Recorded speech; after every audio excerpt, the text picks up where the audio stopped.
Bonjour à toutes et à tous, bienvenue sur Grand Lille TV, c'est votre chaîne d'information régionale en ce jeudi 17 octobre. Un point complet sur l'actualité du Grand Lille en images en 8 minutes. D'abord vos prévisions météo de ce jeudi. Et peu ou pas de changement. Aujourd'hui, toujours beaucoup de grisailles, d'humidité, de vent, des températures stables. Les perturbations s'enchaînent, de nouvelles averses prévues cet après-midi, même si ce matin, le soleil était bien au rendez-vous. Cet après-midi, les nuages et les pluies devraient reprendre le dessus. Les rafales de sud-ouest atteindront les 60 à 65 km par heure. Les températures, elles sont stables, je vous le disais. 15 degrés de prévu à Lille cet après-midi. Dans l'actualité, en images à Lille tout d'abord, dans quelques jours, le 1er novembre, le stationnement sera contrôlé automatiquement par une voiture équipée de 4 caméras permettant de lire les plaques d'immatriculation. Ce système embarqué peut flasher 1500 véhicules par heure et rouler 10 heures par jour grâce à ces batteries électriques. De quoi contrôler toute la ville en une journée car il y a environ 10 000 places de stationnement payant à Lille. Alors une fois filmées, les images sont traitées par un agent municipal qui s'assure que le propriétaire est en règle ou pas, auquel cas l'infraction et l'amende de 17 € est envoyée à domicile. Pour la ville, c'est un investissement d'environ 100 000 €, mais qui devrait permettre aux agents contractuels de se concentrer davantage sur le stationnement gênant et dangereux. Explication au micro de Vincent Vieillard. Elle va circuler tous les jours et pratiquement elle est capable de couvrir toute la ville 2 à 3 fois par semaine, en sachant qu'on insistera surtout sur les secteurs commerçants, puisque l'un des buts du stationnement payant, c'est de favoriser la rotation des véhicules, de manière à ce qu'on trouve des places pour se stationner, pour venir faire ses courses ou pour aller à un rendez-vous d'hiver. Il y a un agent dans le véhicule et 3 ou 4 qui seront donc au PC ordinateur informatique. Et les autres agents du stationnement, si vous voulez, vont être affectés, ils se déplaceront en vélo d'ailleurs, ils vont être affectés à tout ce qui est le stationnement gênant ou dangereux. C'est-à-dire qu'ils vont pouvoir passer plus de temps avec plus d'efficacité donc pour repérer les voitures sur les trottoirs, sur les passages protégés, sur les zones pour les personnes à mobilité réduite. L'actualité de la région Hauts-de-France également avec les suites du conflit social chez Conforama. Les syndicats CGT-FO et SFE-CGC ont appelé hier les salariés à la grève afin de dénoncer les dernières annonces de la direction concernant le plan de sauvegarde de l'emploi. Pour rappel, en France, 42 magasins vont fermer, 1900 postes vont être supprimés. Dans la région, les enseignes de Lers, Calais et Louvroil sont concernés. Hier, selon les syndicats, 100% du personnel était en grève. Les magasins sont donc restés fermés. Pour les syndicats, le problème, ce sont les primes de départ accordées aux salariés licenciés, jugées trop faibles et sous forme de forfait, ce qui ne considère pas, selon eux, les années d'ancienneté. Explication recueillie par Rémi Desremeaux. Les salariés ont décidé de débrayer toute la journée pour mettre la pression sur la direction qui a proposé hier en réunion de négociation nationale des indemnités supralégales indécentes. Selon l'ancienneté, ça va de 1 000 € à 2 500 €. Je ne sais pas si vous vous rendez compte, un salarié qui a plus de 30 ans de boîte partira avec 2 500 € de forfait, c'est-à-dire c'est même pas entendu par année d'ancienneté. Donc ça c'est juste inadmissible. Nous réclamons à ce que tout ça soit bien sûr entendu par année d'ancienneté. Les salariés servent le client Conforama tous les jours depuis des années. Pour certains c'est une histoire de famille, ils n'ont connu que Conforama.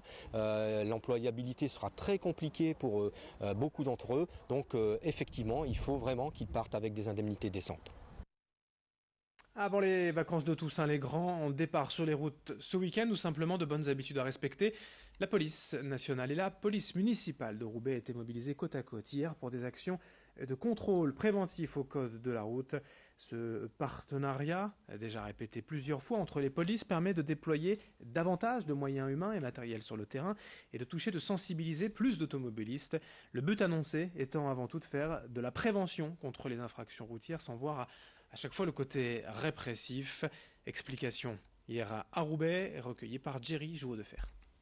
Depuis plusieurs années maintenant, on a un partenariat, c'est-à-dire que sur la division de Roubaix, on arrive à globaliser les moyens de sécurité, pas seulement au niveau code de la route, mais également aussi dans la lutte de l'indélinquance de tous les jours, dans la lutte contre les infractions aussi administratives, pour les contrôles des commerces et tout ça.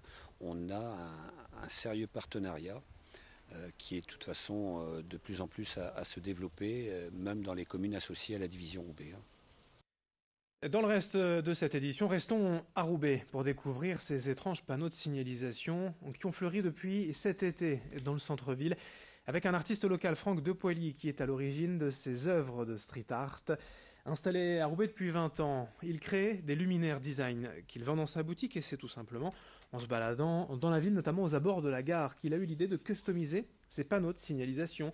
Son objectif à la base, c'est d'abord de rendre la ville un peu plus fun et puis d'offrir à voir un peu d'art aux habitants, sans dénaturer bien évidemment la forme du panneau, en le laissant toujours lisible et compréhensible.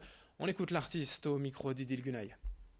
Des fois c'est des petites histoires poétiques, des fois ça peut être un peu érotique, des fois ça peut être juste une petite blague, un petit clin d'œil à d'autres artistes, un petit clin d'œil à des icônes qu'on a dans les années 80, des choses comme ça. Donc en fait quand les gens se baladent, ils voient quelque chose et ça les interpelle. Ça va pas très très loin, c'est juste un petit clin d'œil, il faut que ça agisse vite parce que les gens n'ont pas le temps, ils sont en voiture. Les gens trouvent ça marrant, trouvent ça poétique, des fois ça fait un peu grincer les dents mais ça reste quand même gentil, quoi. Et puis on termine avec une autre forme d'art dans un autre registre tout de même, avec le retour, 5 ans après, de Marcel et son orchestre. Un nouvel album, une méga compilation de 47 titres sort demain. Et un concert est prévu à l'Olympia en février. Une reformation rapide, exclusive du groupe pour cette compilation de titres inédits, des chansons jamais entendues, publiées, ressorties des tiroirs et des greniers des Marcel. D'autres titres ont été remixés, revisités. Ils seront donc à l'Olympia le 22 février. Avant cela, la sortie de cet album, compilation Hits Hits Hits ou Hourra, demain, vendredi.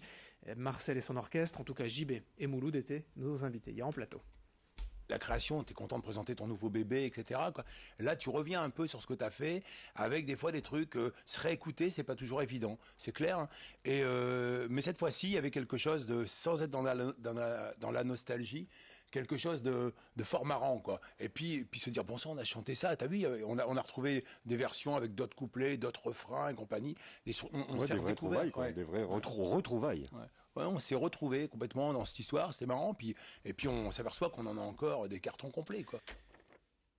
Le concert à l'Olympia, c'est le 22 février pour Marcel et son orchestre, et sachez que des bus partiront de la région pour rejoindre Paris, pour conduire les fans tous ensemble dans une joyeuse ambiance délurée pour ce concert le 22 février. La compilation Hits Hits Hits Hourra, elle sort demain, ce vendredi. Fin de ce journal, à suivre dans un instant vos prévisions météo, puis d'autres infos sur Grand Lille TV jusqu'au prochain quart d'heure. Très bonne journée à toutes et à tous.